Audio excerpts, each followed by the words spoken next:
Hello everyone, my name is Matt or Tsundown, and welcome to Devlog 28 of The Feathered Serpent.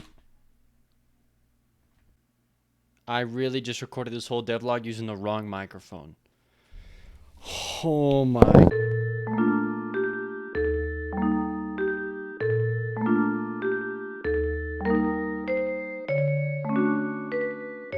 Oh man, I love it. Well, I just want to say thank you for all the support on these past couple of videos and devlogs. Seriously, it's been freaking awesome. It's blown me out of the water. Huge warm welcome to all the new subscribers. I hope you're enjoying the devlogs, and hey, let's jump into it. I have a lot of awesome stuff I did this week and a lot of very long awaited additions that I've wanted to put in for a while now.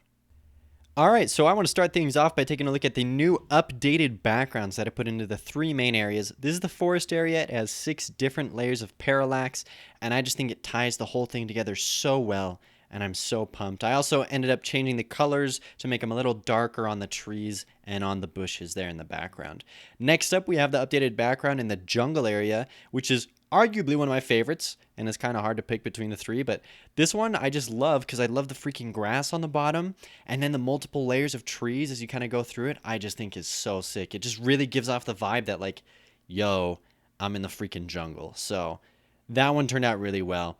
And then last one, obviously the ruins. Here it is.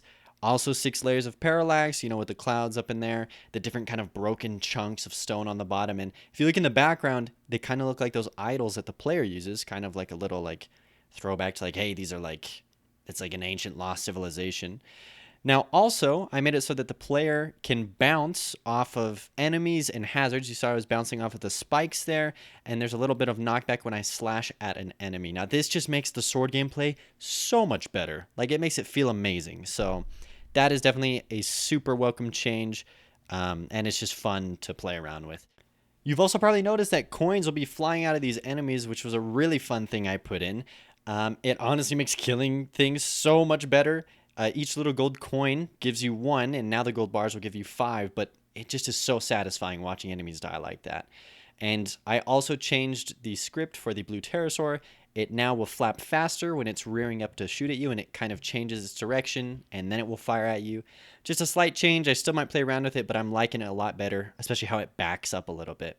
Now, finally, I got around to adding in the shark power-up. So for the bow weapon, it just shoots out these teeth, and they kind of have this particle, you know, this bone, crunching particle. But the real fun thing is right-clicking the special shoots out a shark. It behaves kind of like the popcorn, but it's a little less bouncy, well, a lot less bouncy, and you're kind of just like launching a mini shark at your enemies. And here's it in action. Looking back at this footage, it definitely needs to get buffed because it does not do nearly enough damage. Right now it does, I think, twice as much as your player bullet damage. I might have to definitely up that to 3 times or 4 times as much.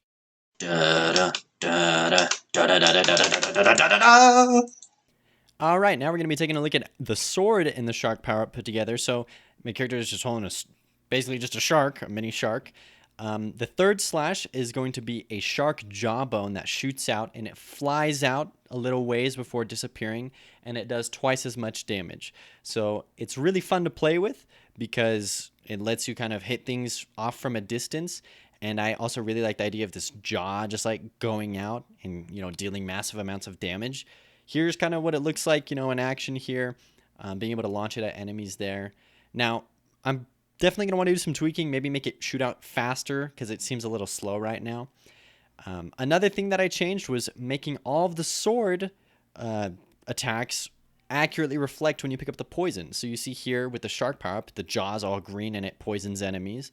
And this poison now accurately reflects on every single sword. So with the diamond sword, there it is, the worm, Gungeon, the blood one, seeds, I can't even remember all the names, the popcorn one, and obviously the carrot and the Apu.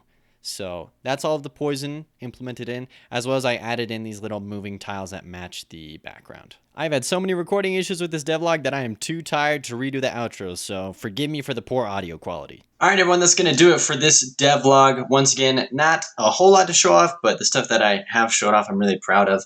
Thank you all for the support. Honestly, these numbers have been crazy the past couple of weeks, and the amount of comments and likes and views has just been blowing me away, and so I'm super grateful for all the support.